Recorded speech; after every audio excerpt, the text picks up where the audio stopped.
Hello, everyone, and welcome to our second Facebook Live session. This is our global Facebook Live session for applicants for the Rhodes Scholarship or people who are maybe thinking about applying for the Rhodes Scholarship. And I know we also have some fellowship advisors from universities around the world. So I want to welcome all of you. I'm Elizabeth Quiche. I'm the Warden of Rhodes House, and I'm really excited to be here with four fabulous scholars from the class of 2018.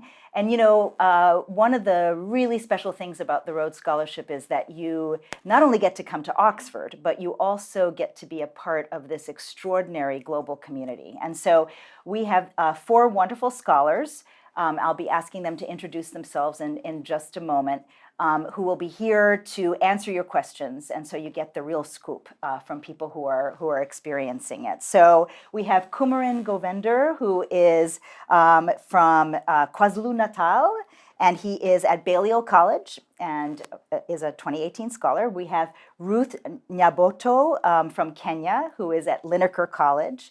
We have Bhat, who is from India and also at Linacre College.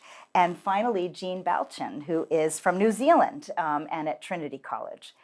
So I'm going to first ask the four of you to just say a little bit about what you're studying, so the folks on Facebook Live get a sense of your interests. So I'll start with you, Kumeren. Okay, sure. Hi, so my name is Kumeren, and I'm studying a DPhil in clinical medicine, and I kind of specialize in genetics. Awesome, that's great. What about you, Ruth? Hi, everyone. My name is Ruth Nyabuto. I am studying an MSc in Refugee and Post-Migration Studies. Hi, my name is Bhat, and I'm from India. I study the Master of Public Policy, but I did law before this. I'm Jane, I'm from New Zealand, and I'm currently doing my Masters in Victorian Literature, although I'm thinking to switch to History of Science for my DPhil. So okay, exciting. That's exciting. Well, and I think you already get a sense of what a range of things Rhodes Scholars study. That's one of the wonderful things about the community and about the scholarship is that you can really study pretty much anything that Oxford offers. So I want to start by asking you all to reflect on kind of why people should apply for the Rhodes Scholarship. So think back, for all of you are finishing your first year, so it's not that far back. But from your experience, what would your advice be to prospective applicants? Why should you apply? How should you think about applying? So do you want to start? Let's do one more time, and then we'll mix it up. But Kumeren, if Sure. you Okay. Yeah. start. I think the Rhodes Scholarship is very valuable for numerous reasons.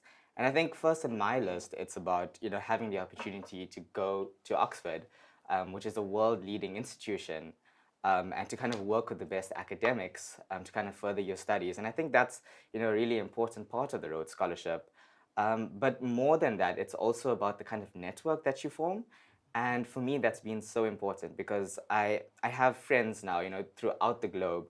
I can go to any country and kind of, call on anybody. So I think, there's a lot of power in that as well. And I think it's also a space that's created, a physical space, at Rhodes House, but also this kind of virtual space around the world where you can talk about any ideas, about any discussions, that are globally relevant. That's great. Thanks. Ruth, what about you? Your question made me remember something. Our motto, actually, from a former university, United States International University, Africa, our motto was education to take you places. And I think coming to Oxford has given me the same education, as Kumeren has said, which takes you to places, makes you meet people. You'll be able to travel to any other place, essentially by going to those places and even meeting people themselves. Yeah. That's wonderful. Yeah. Yeah. Oxford gives you that too. Yeah, that's great. Yeah, as Kumeren and Ruth already mentioned, Rhodes Scholarship gives you the opportunity to come to Oxford and study without worrying about funding for your education. And it also allows you to be in the community of highly accomplished and a very, very diverse set of people. And that sense of community that's there in the Rhodes Scholarship or among the Rhodes Scholars is something that is one of the main reasons why I applied. And of course, I mean, there are other reasons. Most of the Rhodes Scholars tend to have a dream or an ambition to change certain things in their lives or around in the lives of people around them. And I think Rhodes Scholarship is a step in the right direction towards accomplishing that change. Great. Yeah, to echo what everyone else said, obviously studying at Oxford is an incredible opportunity, but I think more so the Rhodes is invaluable because you become part of a family, you become part of a network, and the friendships and relationships I've formed with my fellow Rhodes Scholars are probably some of the most important relationships I've ever formed. And I've made some incredible friends here, and I've learned so much from my diverse array of friends. I've got quite a few here already.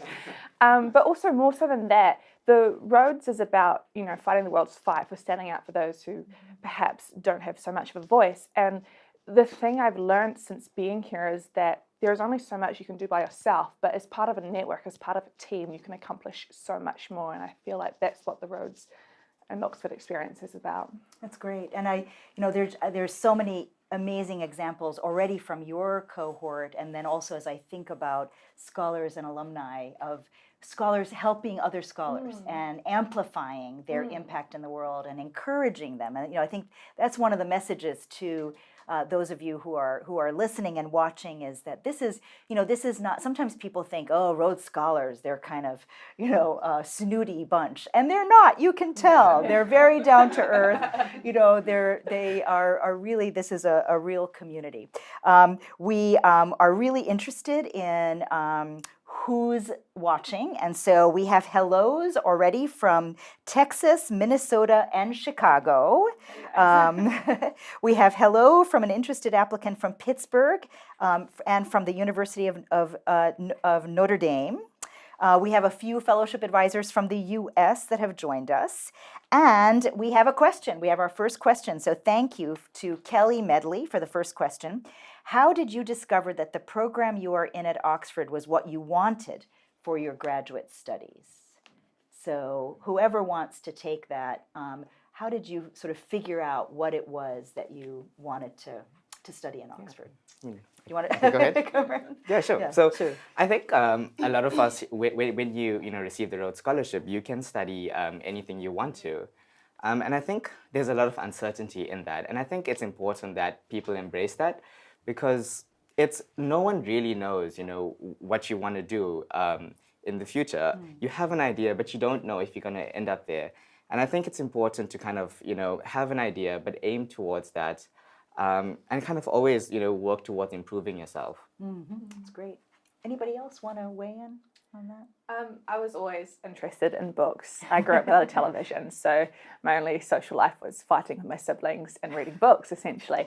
So that's part of the reason why I decided to pick literature, but also because I'm fascinated in the outpouring and the proliferation of scientific advancements that happened in the Victorian period. So that's why I'm primarily interested in Victorian literature, and hence my developing interest in history of science, which is what I'm switching to, but eventually down the track. But yes, so I'm doing my master's in Victorian literature, looking at eco-criticism and Thomas Hardy, because he's one of my favourite novelists. Oh, wow. Yeah. I love Thomas Hardy. That's great. Adding to what Kumeren said, I mean, there's definitely some sort of uncertainty, as to what program you want to pursue in Oxford. But I think Rhodes kind of gives you some sort of security, because once you have the Rhodes, you don't have to worry about all other things, and you can devote enough time to research about what it is exactly that you want to study in Oxford. And it need not be the course which you mentioned in your Rhodes application. So you can do totally different, because I mentioned the BCL on my application, but I'm on the MPP right now. Yes. So I mean, that security that the Rhodes provides you is in fact one of the very, very good things about Rhodes. There is a lot of flexibility for you to maneuver around and choose the right program for you. Yeah, no, and I think, certainly Oxford is kind of a big, complicated university, and what we try to do at Rhodes House, and we have wonderful people, colleagues who focus on this, is Skyping with every Rhodes Scholar once they're selected, and giving them advice, giving them some guidance and a steer typically we advise that people apply to more than one program so that they have a backup, because you do have to then get into a program in Oxford, but you do get a lot of support through that. So I found that second year scholars and older scholars are really good at reaching out to you and giving you advice as well, especially if you're doing one of the more popular programs such as the MPP. They know a lot about it and they can really help you out if you have questions. Yeah, that's great. Ruth, did you want to jump in? Yeah, I'd give a personal experience. Well, for me, during the interview period, I was certain I somehow wanted to study refugee and post-migration, but what I was working on then was a bit different, so much different from refugee and post-migration. And I remember that was the question they asked me, so how are you going to reconcile the two? And I was dumbfounded. I didn't know how to respond to that. But then one of the interviewers told me that I see actually the commonality between what you're saying, because you're interested in displacement. They actually helped me through it. And once I got the Rhodes, as she said, there's these people you'd reach out to, former scholars, you'd reach out to who'd guide you, and they helped me to be able to know this is actually what I want to study. But I'd say be flexible. Like what you really want might end up changing so much by the time you come here. And that's okay. Yeah, it's part of growing up, I think. That's great. Yeah. That's great. And it is part of the growing up process for sure. So now we have a bunch of questions that are coming in. Thank you, folks, for those questions. I thought, and we'll go to questions momentarily, but I just thought, could one of you, maybe to help folks who are maybe just starting to think about the scholarship, talk through what's the process for applying? And the major phases of the process for applying. So would one of you take that? Okay. Great. So basically the application for the Rhodes Scholarship differs from region to region, but there are certain commonalities, and I would focus on those commonalities. The first is the application stage, wherein you put in your application. You have to write a personal statement of around 1,000 words. You have to submit your CV, your transcripts, and 6 recommendation letters, 3 of which have to be from professors who have taught you at your undergraduate level, basically academic references, and 3 can be from other people that you have worked with. Then that's the first stage, and there's a selection and screening committee that looks into these applications, and if you are shortlisted, you get an email that you have been shortlisted for the first interview. Now, this first interview is typically a discipline-based or what you call as a technical interview. So, for example, since I applied as a law student, I was interviewed by a lawyer panel. Similarly, science students were interviewed by the respective panels. And that's the first interview. And if you're shortlisted from that interview, you become you come into the pool of around 10 to 15 finalists. That's a number from India.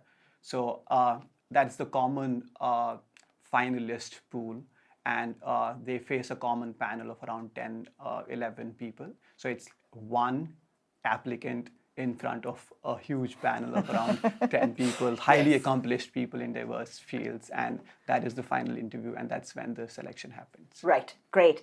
And one thing to note is that that technical interview in India, that doesn't quite happen. We have some variation. We have many, many different constituencies around the world, and so there's some things that are common across all constituencies. The personal statement, the letters of recommendation, our selection criteria are common all around the world.